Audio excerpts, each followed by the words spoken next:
Hi, welcome to Pugs Tea and the Paranormal, where we dive into a spooky true story over a good cup of tea. And of course, we have two of the cutest little munchkins on the planet to keep us company while we do it. I'm Leah, this little guy is Dexter, and this is Pooty Bear. Tonight, I am drinking a big cup of Forever Nuts by David's Tea. And I've never been David's Tea is pretty good, but I've never been a big fan of it because of the astronomical prices.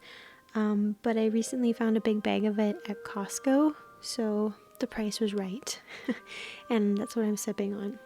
So grab yourself something cozy, grab a drink or a snack, grab a pug, I don't know, and let's jump into today's video.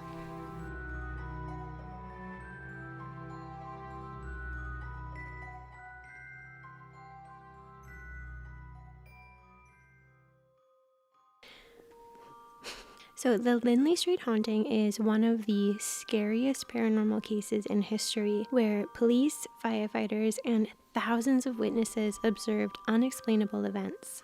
It occurred in Bridgeport, Connecticut during the mid-1970s, when the Gooden family experienced poltergeist activity, and this included object movement, furniture levitation, physical assaults, and entity manifestations. The haunting gained significant media attention, drawing massive crowds and attracting famous paranormal investigators Ed and Lorraine Warren. We have to start with a little family background.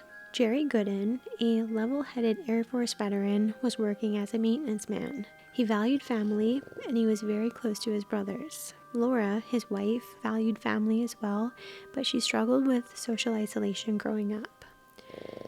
Jerry and Laura purchased the Bridgeport house in 1960, intending it as their dream home, but it would become a poltergeist hotspot and a source of heartbreak for the family. In 1961, they welcomed their son, Jerry Jr. He was diagnosed with cerebral palsy around 6 months of age and sadly passed away from a fever in 1967. Grief-stricken, a friend of theirs named Father Mark Grimes offered them the opportunity to adopt a child, which at the time they declined. Shortly after their son's passing, Laura actually had to undergo a hysterectomy, and 6 months later, this was when she and Jerry decided that adopting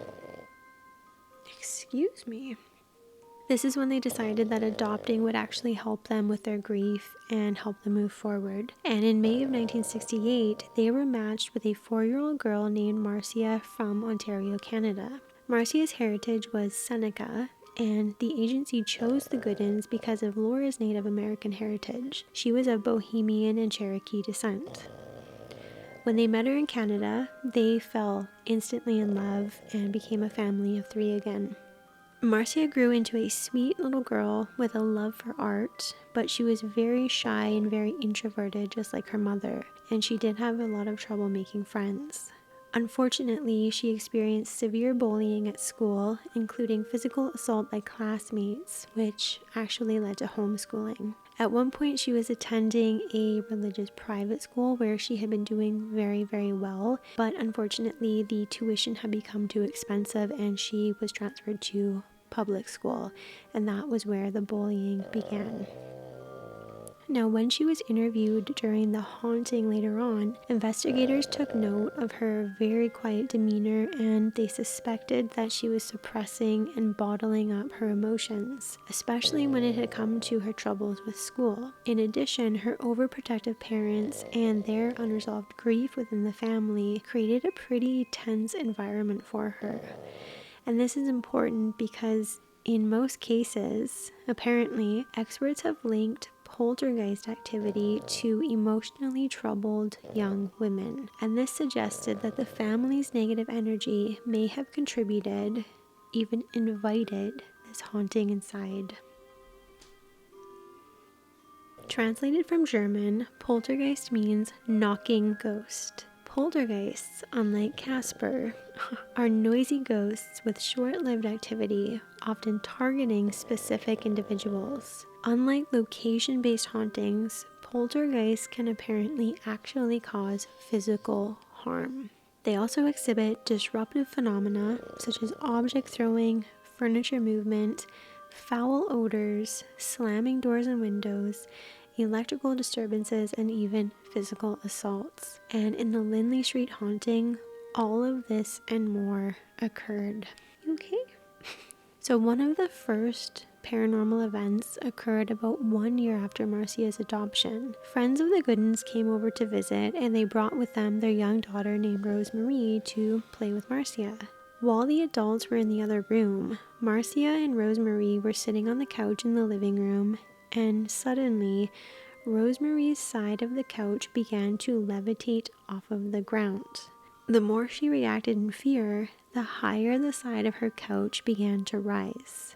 As this was happening, Marcia just watched her calmly with a grim smile. Then, as fast as it had occurred, the couch descended. She was fine, but she was scared, and her parents dismissed the account, just assuming that the girls were playing make-believe. And this furniture movement would only be the beginning. In 1971, the Goodens began hearing pounding noises within the home. And despite thorough searches, both inside and out, they could not locate its source. In 1972, completely fed up, they finally called police to ask for help, and they described the sounds as, quote, "It's like the house is being stoned," unquote. Officer Holsworth, a friend and a neighbor who lived across the street from them, suggested recording these noises so that city officials could hear exactly what they were talking about. And when they recorded it, they realized that the pounding would follow them from room to room, suggesting very early on that an entity was residing within their walls, something that they didn't realize right away, but they soon would. After listening to the recordings, police, fire, as well as city officials investigating the pounding noises, and this included gas inspections, foundation checks, and even neighborhood surveys for any construction going on, but they could not find any source for the pounding. Despite exhaustive efforts, including tearing apart basement piping and ductwork, the noises persisted. Officials eventually discouraged the Goodens from calling them for help due to their inability to resolve the issues because it was simply becoming a waste of their time. In 1974, activity escalated. One of the first things that occurred was a disembodied hand appearing in their window, followed by 3 knocks on their front door. When they opened it, nobody was present, but there were wet footsteps on the stoop despite it being a dry night. Objects began moving inexplicably, curtains and shades moved erratically, a bedroom window shattered, and the wall pounding intensified. It was now not just annoying, but it was getting pretty scary. On November 23rd, 1974, this was when events got completely out of hand. The Goodens returned home from a day visiting family to utter chaos. Marcia's TV had been thrown from the shelf in her room all the way onto her bed, and they began witnessing dishes in the kitchen levitating and smashing onto the floor. Knives were being hurled towards them, barely missing them. A bolted knife block was ripped from the wall and thrown towards Jerry's head. The kitchen table flipped itself over, landed and balanced on the kitchen chairs. The 300-pound refrigerator levitated, and the heavy console TV in the kitchen was pushed over, crushing and breaking 2 of Laura's toes. And this was documented by police and the hospital where she was treated. Despite the attack, though, they cleaned up and they continued their evening because they didn't know what else to do. That night, however, the table flipped itself over again, causing everything on it to spill and smash all over the kitchen. And the TV in Marcia's room fell near her ankle. Jerry immediately removed the TV from her room in case it was going to be pushed over again, but despite the escalating events, the family just had to go to bed, not knowing what they could do about it. The suggestion that Marcia orchestrated these events was pretty absurd. She could not have flipped a table or lifted a heavy refrigerator on her own. She was just a little girl. And these specific events would happen dozens and dozens of times in front of multiple credible witnesses.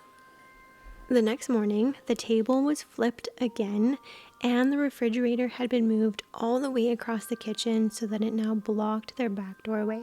Crucifixes and a Jesus picture were smashed. The large bureau in Marcia's room was pushed over, nearly striking her while she still lay in bed, and all three witnessed the chairs in the living room begin to levitate. Now they were absolutely terrified, and the Gooden family ran outside and they asked their neighbor, Officer John, to please come over, reporting that an evil presence was in their home. John came over right away, expecting that maybe a burglar had broken in, and he entered to find the house in utter chaos. He knew the Goodens, and this was not normal. Dishes were smashed, windows were broken, valuables had been destroyed, and expensive appliances had been damaged. He himself witnessed the TV inexplicably move while the family was outside. Nobody was in the house when he saw that happen. He immediately went over to the TV to see if it was on some sort of a slant or see if something could possibly explain the movement, but there was no explanation. He moved it back into its correct spot, and when he turned, the TV moved itself once again to the incorrect position on the stand. He then watched as the reclining chairs in the living room went up and down on their own, and the 300-pound refrigerator violently slid across the kitchen floor, smashing into his shoulder. He had no idea what was going on, so all he could do was call for backup.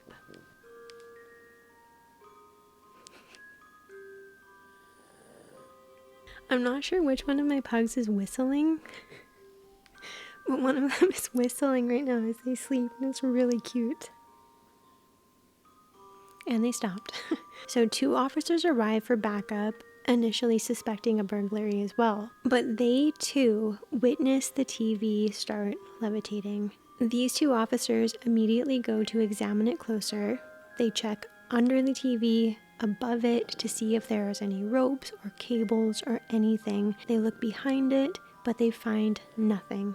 The TV then starts swinging back and forth as it is levitating before lowering itself back into position.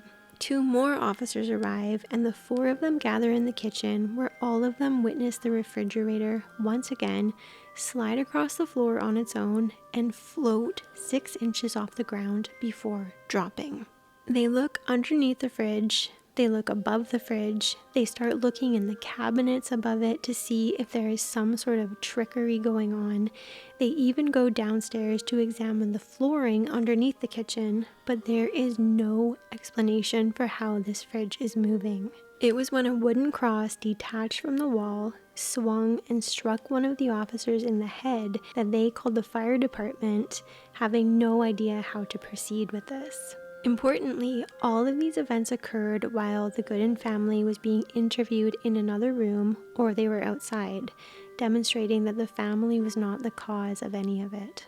The fire department arrived, and the assistant fire chief witnessed the paranormal activity for himself, including the fridge and the TV moving on their own. The presence of police, fire trucks, and now an ambulance drew curious onlookers, and a small crowd began gathering outside.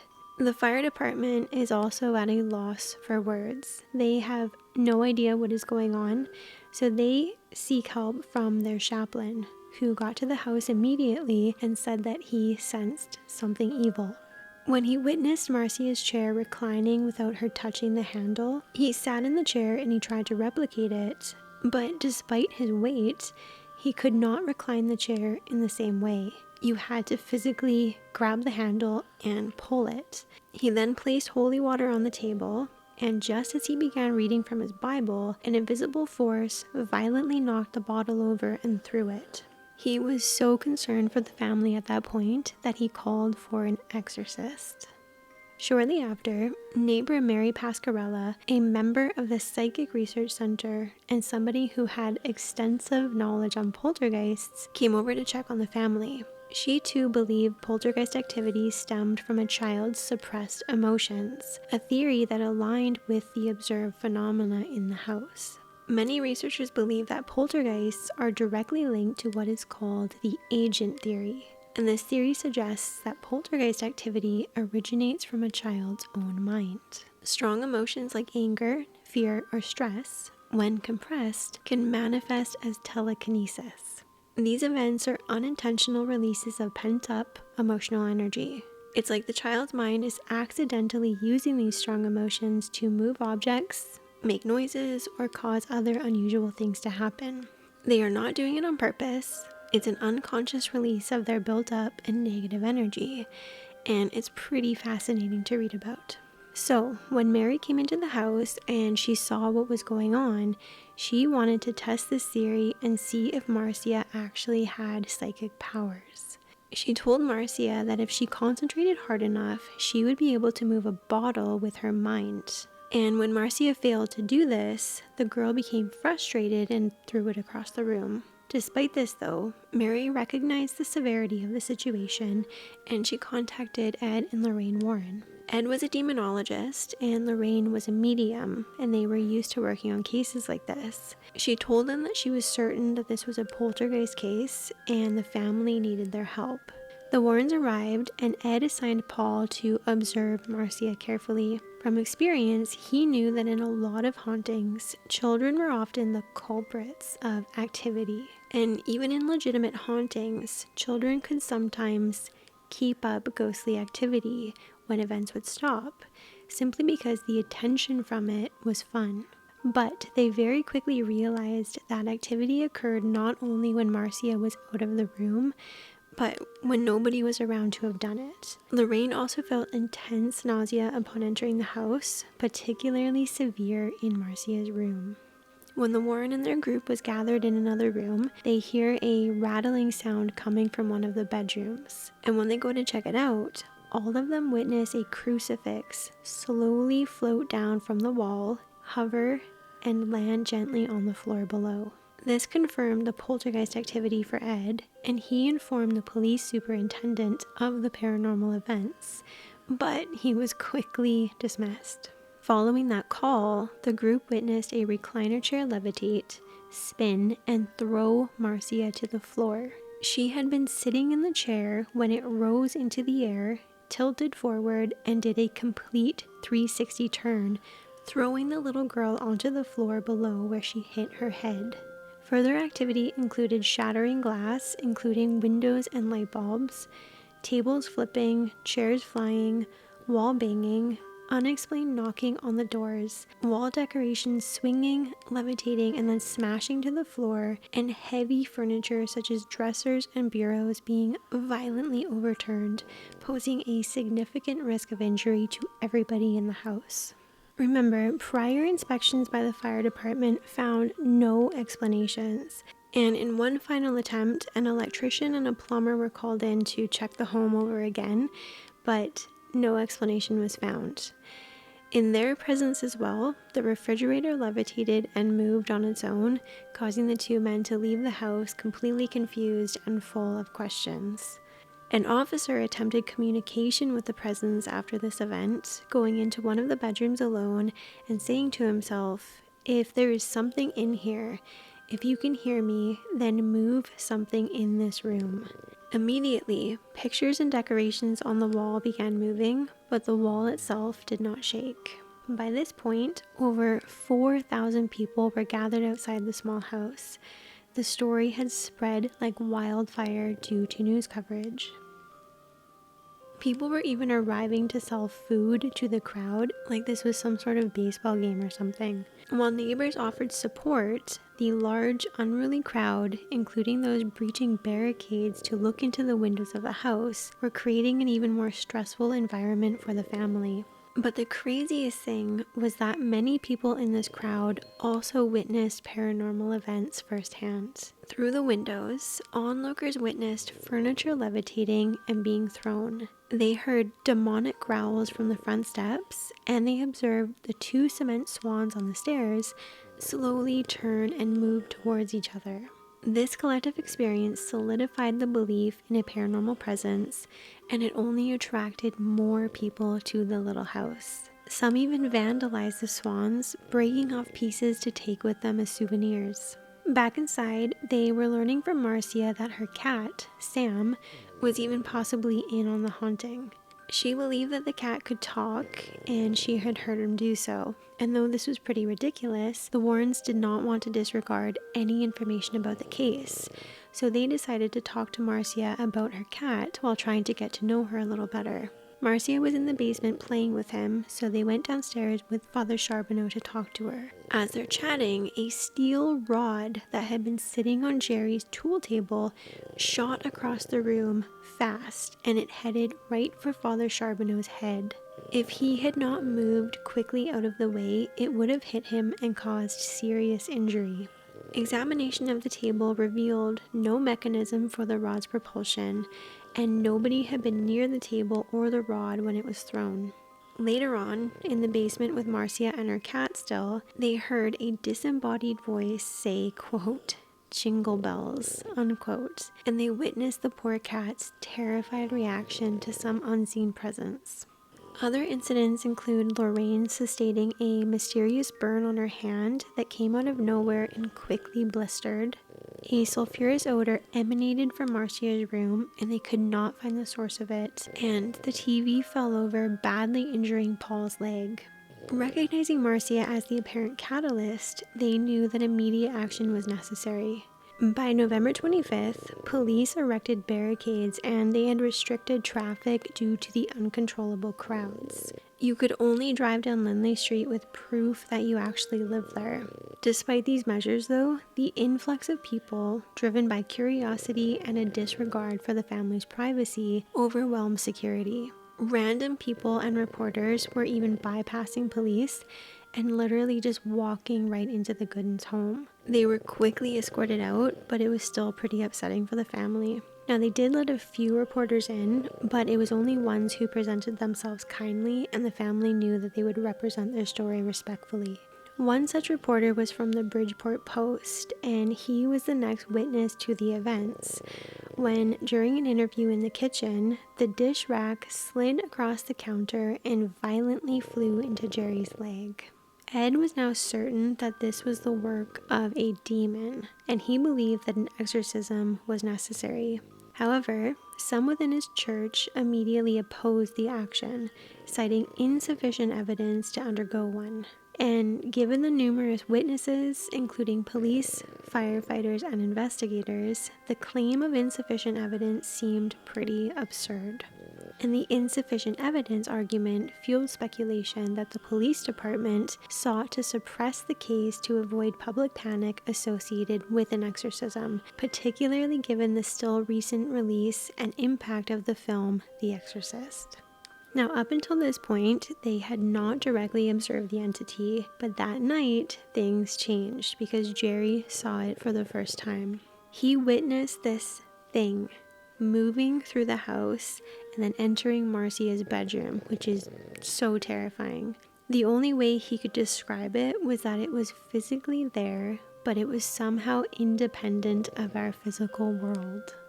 Moments later, he heard Paul praying in the living room because he was witnessing the same thing.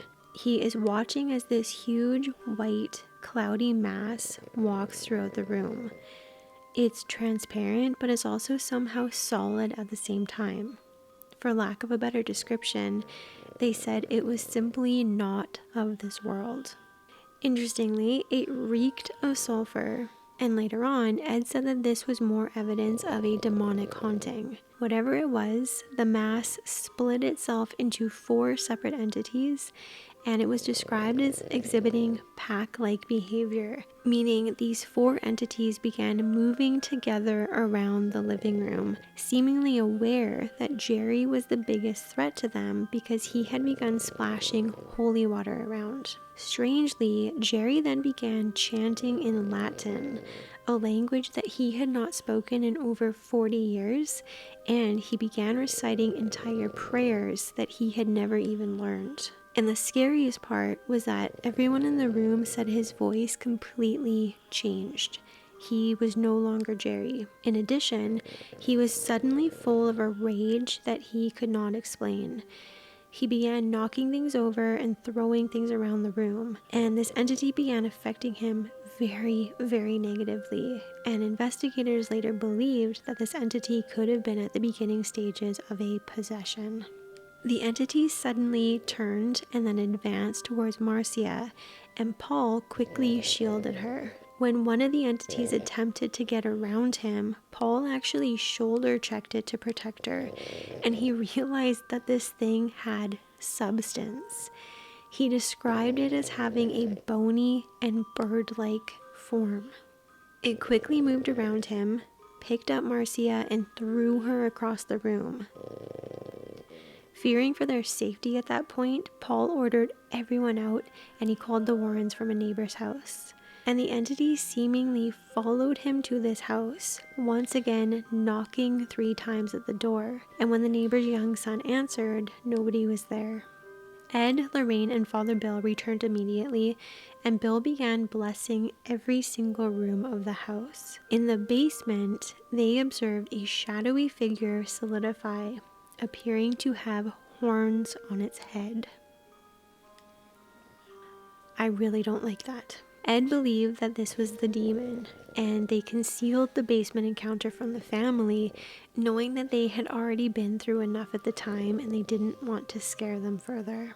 Later that night, Marcia came into the kitchen to talk to Lorraine, and she was violently pulled backwards through the air, and everyone in the house witnessed this. She crashed into the wall and then she fell to the ground. She was terrified. This entity would not leave her alone, and everybody was witness to it. In addition, they observed levitating coats, furniture movement, and while Marcia was seated in a kitchen chair with them, the chair began rising up into the air. Jerry rushed over, physically pushing the chair back down, and he said that he could feel an opposing hand-like presence resisting him. The investigators departed, promising to return the next day, and this was when things took a really weird turn. The next day, the Goodens reported increased activity, and they were so scared that they asked a crowd control officer to please come inside and help protect them. So this officer comes in, he radios for some other officers to be inside the house, and here he witnesses Marcia recline the living room chair all on her own. She leaves the room, and he tries reclining the chair just like she had done, and he finds it very easy to do. So he's now a little suspicious that Marcia has been the cause of the haunting all along. Marcia then comes back into the living room, and here he witnesses her move the TV on the carpet by gently pushing it with her foot. And she pushes it into her father's leg, who is standing facing the other way, and it startles him. And when Marcia realized that this officer had caught her doing this, she looked embarrassed, and this officer was then immediately suspicious that this entire haunting had been the work of this little girl. But remember, things like the fridge that weighed hundreds of pounds had been lifted into the air and moved, and that was witnessed by countless people, and Marcia had not been around when that had happened. And interestingly, this is exactly what Ed had warned them about when he first got there. He said that in many haunted cases like this, it was very common for young children to continue the ghostly activity on their own when it would cease.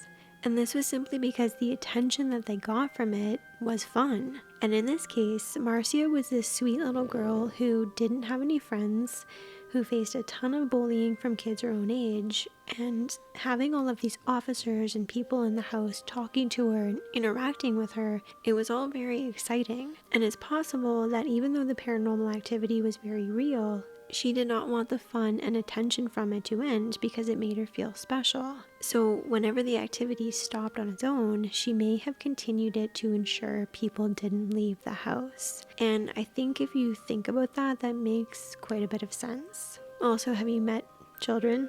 They love attention. But interestingly, the officers who came to the house that night, they didn't know anything about this theory from Ed. And strangely, this was the strange part. All of a sudden, one of them says that Marcia had confessed everything to him. He said she had made things move, she had made the cat talk, She even said that Ed and Lorraine were in on it with her, and that the burn on Lorraine's hand had been self-inflicted when she purposefully ran it under hot water.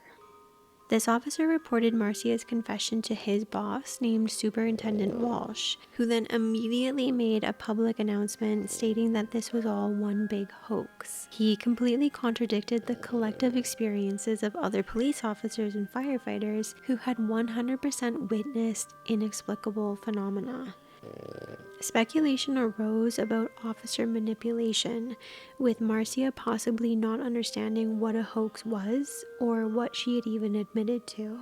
And I think it's important to point out that the officers that night who were a part of claiming that this was all a hoax were not present during the major events like the refrigerator levitating. Officers who witnessed those events knew that it could not have been a hoax. And they talked about how they weren't sure what was going on, but they knew that Marcia and her family had not been the cause of those happenings. There was just no physical way for them to have done them. In addition, Ed and Lorraine's characters and motivations for helping this family were suddenly slandered by Walsh, with him saying that they were only there helping for fame and for money, which was just not true. The Warrens were already renowned authors, and they did not charge for this type of service. And even stranger, Ed and Lorraine were warned that they would be arrested if they ever stepped foot in Bridgeport again, which was not allowed to happen, but it was almost as if they were trying to make an example out of them and scare them out of town. After this, the Goodens told Ed and Lorraine to not bother coming back to the house. They were very upset by all of these speculations and accusations, and they told them, "We don't want your help anymore." Paul arrived the next day as he had promised, but police also turned him away, saying that Jerry and Laura did not want to see him either.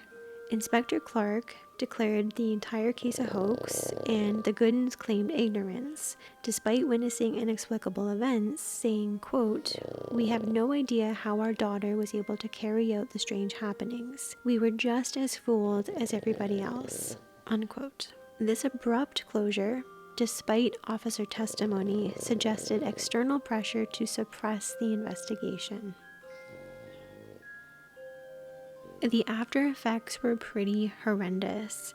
The family faced some serious backlash, with Jerry enduring workplace harassment. They thought that maybe going back to school would be beneficial for Marcia's mental health, but her enrollment was denied following the public events, sparking concerns for her future and her reputation. And at one point, arsonists even attempted to burn their house down, believing it to be a source of evil. Despite the case closure, though, police continued to provide security for the family from the lingering public interest, especially after the arson case. In December, however, activity resumed. A hysterical Laura ran outside asking for help from an officer when she said heavy furniture had begun moving around the house again.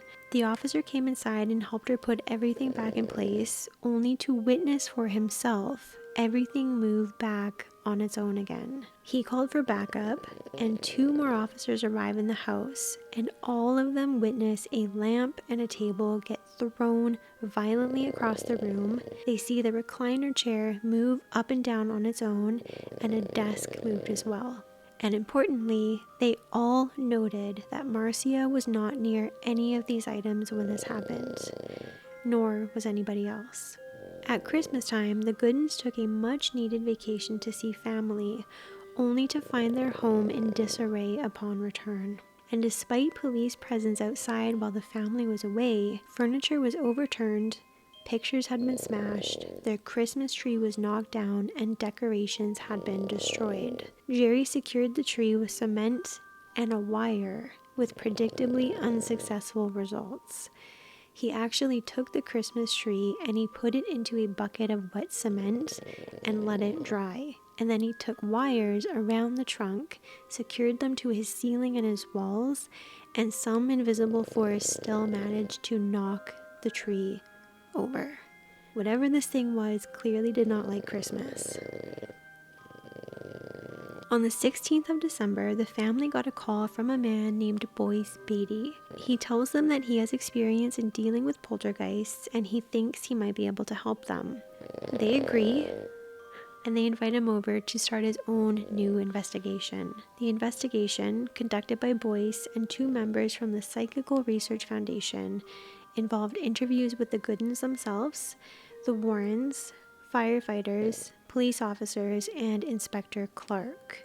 And this might be the most interesting part.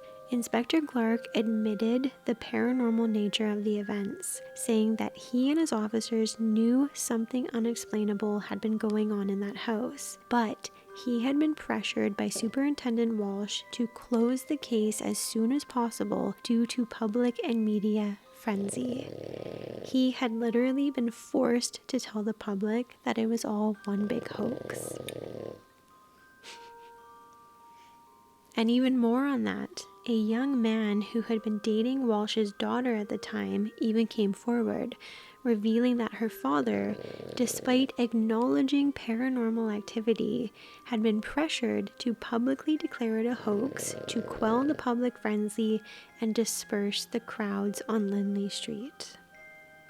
Now, another person close to the people on this case was a man whose father had been friends with Walsh. Walsh had apparently confided in this man, telling him that again, he knew his team had witnessed unexplainable phenomena, and it was so bad that his team was too scared to even go back inside the house. But Walsh did not want all of the traffic and the crowd outside the home to cause road blockages, so they had to dismiss it as a hoax. He also told the Bridgeport Post to tone the stories down about the haunting for fear of even more people gathering outside the home and causing unnecessary problems for the city. I get that it was for public safety, I totally get that, but I feel like they went about that wrong. There's just something wrong about that. So trying to be as helpful as possible, Clark authorized interviews with his officers, assuring them of confidentiality and really telling them to don't be afraid to tell the truth. Tell us what you witnessed. And these interviews were fascinating because these were extremely analytical and professional people, and they found that every officer who had witnessed something paranormal, despite their fear, they had attempted to find logical explanations for the observed phenomena, but every time they found nothing, no explanation whatsoever. They knew what they had seen, and it was pretty disappointing to read about this, knowing that their reports had been completely disregarded by their bosses and just the higher-ups. Boyce and his team conducted many interviews, with a lot of them stating that they had witnessed things that were just not physically possible. So interesting. Now, Boyce and his team went back to the Gooden house to do more interviews with them, and things only got more unexplainable for them. They witnessed the TV levitating and crashing down to the ground, and at that point, that was a TV that the Goodens' friends had loaned to them. It wasn't even their own.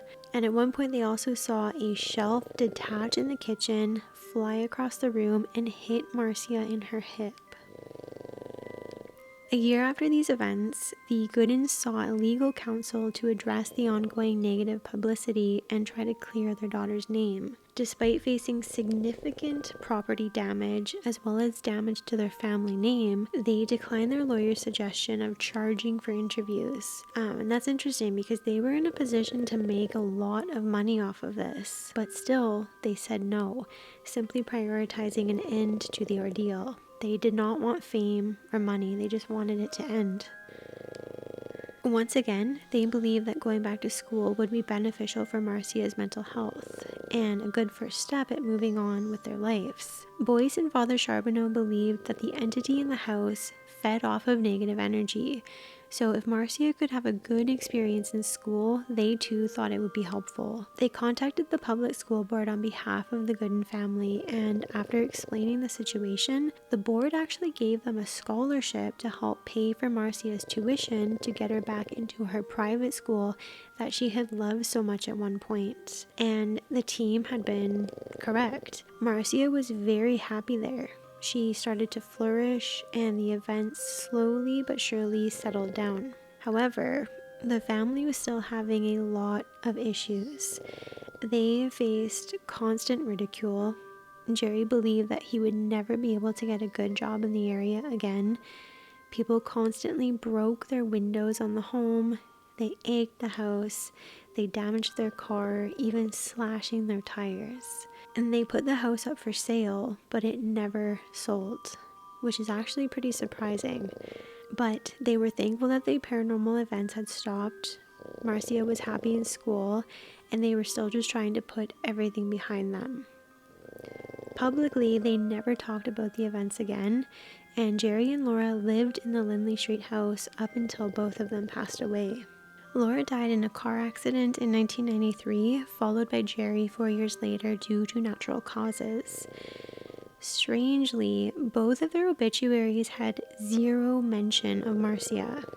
Sometime after the events, Marcia had told her parents that when she reached 18, she was going to move to Canada to search for her real parents, and she told them that they were not good enough for her. It's thought that maybe this is why there was no mention of Marcia in the obituaries, but it was never confirmed. 2 family members, however, did confirm her departure to Canada, but her whereabouts were unknown for decades. Now, after his very in-depth study, Boyce concluded that this was a genuine poltergeist case that involved genuine psychokinetic phenomena.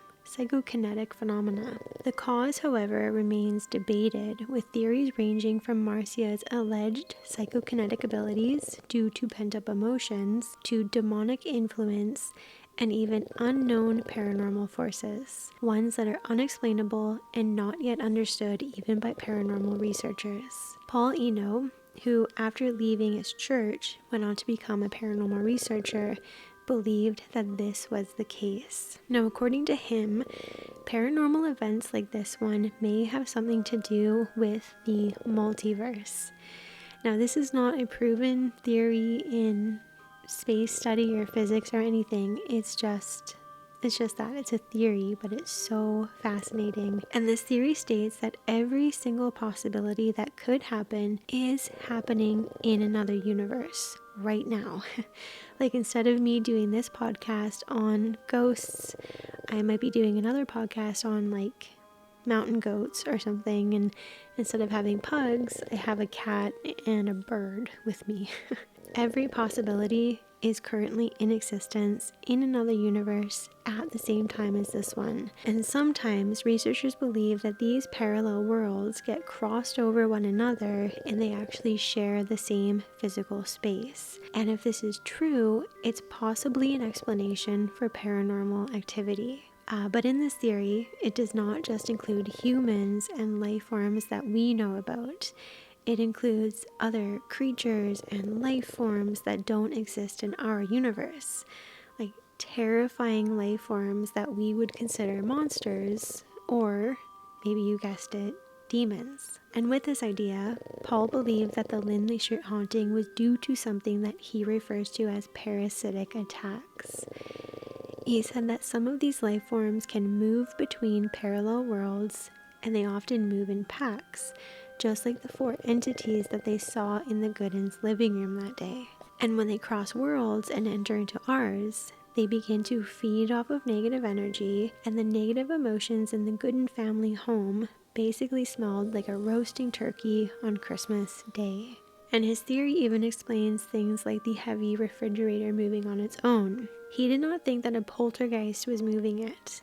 He believed that if paranormal parasites had crossed into the Gooden home, that meant that the border of our world was open and it crossed with another world where the physics were completely different. Meaning it could have been one where the refrigerator was simply weightless. It's so fascinating. I don't know, I can barely handle it. It's one of the possibilities that he believes actually happened in this case. The haunting was so strong that it even impacted neighboring properties on Lindley Street. Richard Perkins experienced his first experience was a slamming door in his laundry room, and then he felt an icy breath on his neck before an invisible entity whispered in his ear. Later, during a game of hide and seek with his family, he felt the same presence and he heard whispering in his ear while hiding under a table. After his grandmother passed away, he moved into her apartment on Lindley Street and he experienced a horrible and continuous sulfur smell. He experienced an entity in his bedroom one night as well, and he described it as a hulking, two-dimensional figure with a hood that hid its face. He said it crouched in the corner of his room, staying there all night long, only dissipating once the sun started rising. He would also hear knocking on his back door when nobody was there, and then one night, he and a friend invited some girls over, and his friend decided to hide in the pantry so he could jump out and scare them upon their arrival. Before he got the chance, he rushed out of the closet, telling Richard that something in there had touched his neck and whispered in his ear. Richard was so startled by the events that he went to a presentation actually given by Ed and Lorraine, hoping that he could talk to them about it. After the seminar, he told them where he lived and what had been happening, and Ed told him that it was definitely possible for the activity from the Gooden house to have spilled over into neighboring properties. He then got in touch with a medium who told him that she suspected there was an evil entity that was attempting to mimic his grandmother, and she advised a 3-night candle lighting ritual. After this, the sulfur smell vanished and all activity ceased. Similar incidents like this occurred in 3 other Lindley Street homes. 3. Marcia never talked about the events again. There was one incident when she was a teenager and working as a cashier, and a young man actually recognized her from their early days in school. And when he mentioned the haunting to her, she got very uncomfortable and said, "I don't know what you're talking about," and then clearly ended the conversation. And it may have been shortly after this that she left for Canada. Marcia passed away on February 10th, 2015 at age 51 from natural causes. She passed in a hospital in Shelby, Ohio, and had not been living in the area for very long, and there were no records of employment for her. Her neighbors at the time knew very little about her, but her landlord knew that she had a stepmother in Connecticut and a brother in Canada. Her landlord tried to send a letter back to her brother in Canada about her passing, but never received anything back. And that was the Lindley Street haunting. Please tell me what you think. I'd really like to know. If you enjoyed the story, please give it a like and leave a comment below. And of course, subscribe. It would mean the world, and then you don't miss any new videos. And if you have any suggestions maybe for a future video, I would love to hear about it. And other than that, Dexter, Pooty, and myself will see you very, very soon. Thank you so much for being here. Take care, and we'll see you next week. Bye.